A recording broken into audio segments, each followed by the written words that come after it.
when you came to Talbotton Central High School in 1975, that was an exciting, changing times in that county, Talbot County. Yes.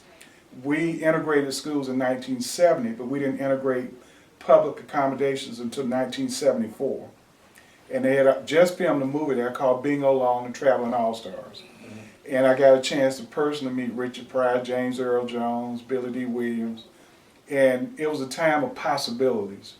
So when you got there, the five of you all that ended up in Talbot County from Ball State University, or three, I can't remember how many of you all it was an amazing time. It was a time of possibilities. Yes. And at the time, I really wasn't clear on whether I was going to the military or going to college, which were the two options in Talbot pretty much. But the military was pretty high up. But our father was ill with Lou Gehrig's disease, ASL, Yes. and ALS, I'm sorry. And so it was a tumultuous time in my life, but an exciting time. Yes. So what kind of adaptations did you have to go through, Daryl, when you were just getting out of high school and you had dreams, concerns, anxieties, joy, and how did that change in the next few years, and that led you up to this point right here? Well, after graduating, I worked at Goody Products Incorporated there in Manchester, Georgia. They subsequently began to lay off people, and so you're concerned about your future. And I had looked into the military prior to graduating, and then I decided to go into the military. And after going in and doing my first stint as a cook, I then changed MOSs, which is ironic because I went from being a cook to a photo interpreter in military intelligence. So then I springboarded into that for 10 years. And I got ill while I was on active duty, medically retired.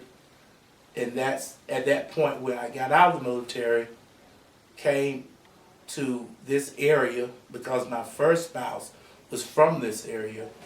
And then subsequently I met my current wife, and we've been together ever since. But I will say this, that every step of the way I always kept one thing in mind, and that is organization, organization, organization. If you stay organized, you'll be successful. My first 2.5 years, I played basketball for the Army at Fort Benning. Okay. So nobody really knew I was in the Army because I played ball all the time. And still painted houses with my granddaddy, hung out with my brother. And it was a great 2.5 years. But General Granger's Ranger competition came to Benning and shut it down. And I got put in field units the rest of my career. I was in a hospital unit for 1 month, but I stayed in tactical units thereafter. But it gave me the opportunity to do my passion, which is traveling. Europe, same with my brother, Europe. I did Korea, I did Saudi Arabia. It was just a fantastic career. And when I got out, I was beginning to find myself with a wife, 4 kids, hadn't graduated from college, but that was my goal. I wanted, because I was in special ed early on in school, and our brother and sister were so good academically, I just wanted to be like them so much. And I decided I was going to finish this degree. And I went back to school with a wife and 4 kids, graduated with a 3.4 average. Nobody ever expected that. And God really, I prayed for one thing, Mr. Campbell, that was in 1978 on the Weeping Willow Tree at Fort Sam Houston, that I was getting ready to flunk out of the school I was in. It was a very difficult school. And I asked God to help me to learn. And I've never had a miracle experience like this before. It was like my brain cap lifted up and I could see formulas and words and things just come into my mind, and I never flunked another test. And the next test was bionomics, the life cycle of insects. And I can still remember my Aedes aegypti, Culicidi, Seraphora. I can still remember that test to this day. And that was a turning point in my life. And I got out, began to work with kids with disabilities, eventually started the first charter school in Georgia, 2 other alternative schools, and now the 4th one in my life in Indiana.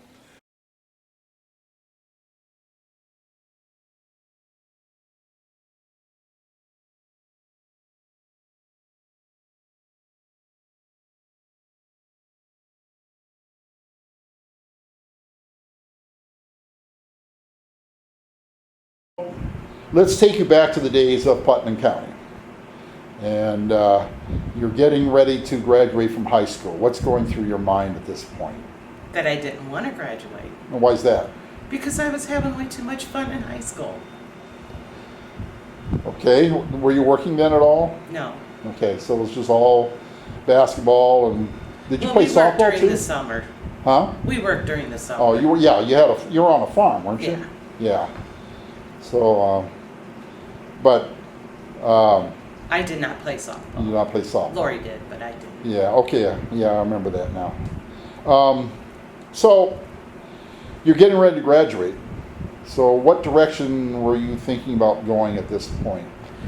I went to the LaSalle AP school my senior year and got my nurse's aid degree. Okay. So then I went and worked at a nursing home in Princeton.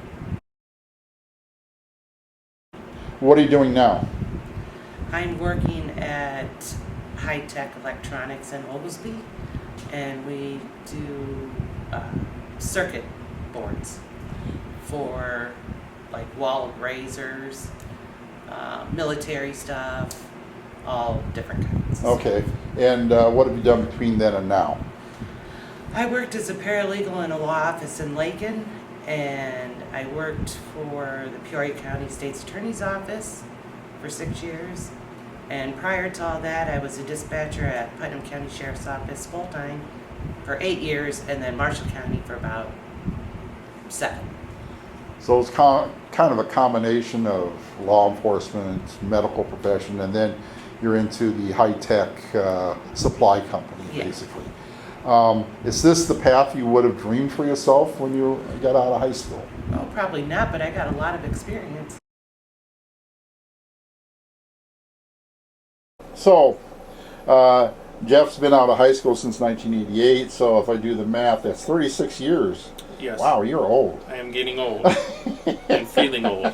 What's your position here I at am, Mercer Market? I am owner-operator of a retail supermarket in Lido, Illinois. Okay. And is this something you always wanted to do, or is this something that just kind of happened? It just kind of happened. I was working here in high school, and it just kind of things progressed, and here I am. So that's what were your first plans when you were getting ready to graduate high school? What was Jeff Sedan? As you can see, I'm smiling. When I wanted to graduate, I wanted to become a professional rock and roll drummer like Tommy Lee. I wanted the fame and the fortune. I wanted to travel. And as soon as I started getting my first bills, I realized that wasn't going to happen. A pretty mediocre drummer at that. And I wanted all the tattoos like Tommy Lee, and I'm deathly scared of needles, so I have no tattoos. So my first aspirations all came out a big zero, so Plan B came in effect, and I just worked my way up here at the store. So Plan B was an accident, but it was a happy accident. This is fulfilling, you think? Yes. I mean, you set goals for yourself when you're in business, and you learn as you go, and you learn on what you do correctly, and you learn on your failures. And as I'm getting older, you keep thinking back: would you do it again? What would you do different? And I would do things different, and I don't know if I do it again. Well, I mean, and that's what this is all about. What kind of advice would you be willing to give to students who are right now sitting in either a football field or a gymnasium? We're not sure at this point, but what is your various pieces of advice for students as they're getting ready to graduate? Well, you need a plan B if A doesn't work out. I went to night school for college, so I didn't go to a college where you would take just certain day classes and then live on campus and stuff like that. But you need a plan B and choices. You need to learn from the choices that you make. And if they're good choices, then you go on. And if they're bad choices, you learn from your failures and continue on, because there's no one going to feel sorry for you when you become an adult.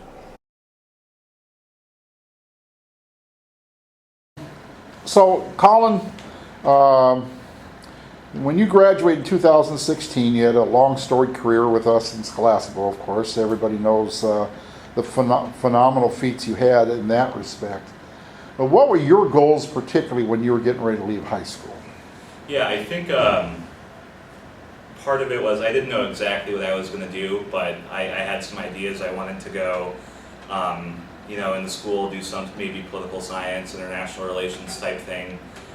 Eventually I settled on economics, and I found that I actually really enjoyed like all the graphs, the formulas, the math that went behind that, and not so much all the writing and reading that some of the other liberal arts would have required. But I think when I got to about, you know, sophomore year, I wasn't quite sure what exactly I was going to end up doing. For a while, I actually have, so I have a degree in economics, but also a minor in medieval studies, which is, you know, Medieval studies. yes. So it's about as, I won't say useless because I love it a lot, but there's not a lot of money in that. Yeah. So, but Let's go on a fair, shall we? Let's do a fair tour. You can do it. You can do it. So I think generally the plan is you get a degree in medieval studies, then you get a PhD, and then you make your money teaching medieval studies. Oh, there you go. Yeah, it's self-serving, so isn't it? perfect. Yeah. But that was something I really loved. And you know, there was a time where I was thinking, do I want to do that, and then maybe go to law school afterwards, or do whatever else. But I ended up on that economic path. Ended up doing corporate finance. So I was at Ford Motor Company for 3 years, and just recently, very beginning of this year, moved over to Stryker, so a medical technology company based in Kalamazoo, Michigan, where I'm currently living, and still doing this similar corporate finance job, but really just love like being inside those numbers and as part of a corporate finance role. It's not so much accounting where it's just numbers all day. It's taking all these numbers and trying to build a story around them, and how does that help the business grow? How does that how do we help patients in conjunction with you know, our own goals that we have to meet? So it's something I've really enjoyed and really liked doing, and I'm happy I ended up there, even though that's not necessarily exactly what I thought I was going to do. The thing is, the only way that you're ever going to grow or change is by putting yourself in situations where you aren't sure if you can succeed, and where you have to put in a lot of work into actually succeeding. You know, I think your Chem 2 class was very notorious, really rough. Only class I ever had to make a T-shirt for surviving. But even though I don't touch chemistry at all in my job, I've never thought about stoichiometry in the last 8 years. Congratulations. Yeah. but because that was so difficult, that forced me to grow and to become a better student and to study better. And I'll say, when I got to college, the very first exam I took, I got an F, because I was very complacent and I felt very confident in who I was and what I was. But I very quickly learned from that exam that no, I need to keep pushing. And so this is again like a great opportunity in your life to grow and to change. So seek uncomfortable situations, because those are the ones that are going to force you to grow up and to get better and to improve, and ultimately are going to be the situations that you look back on when you think about, how did I get to the top of this mountain?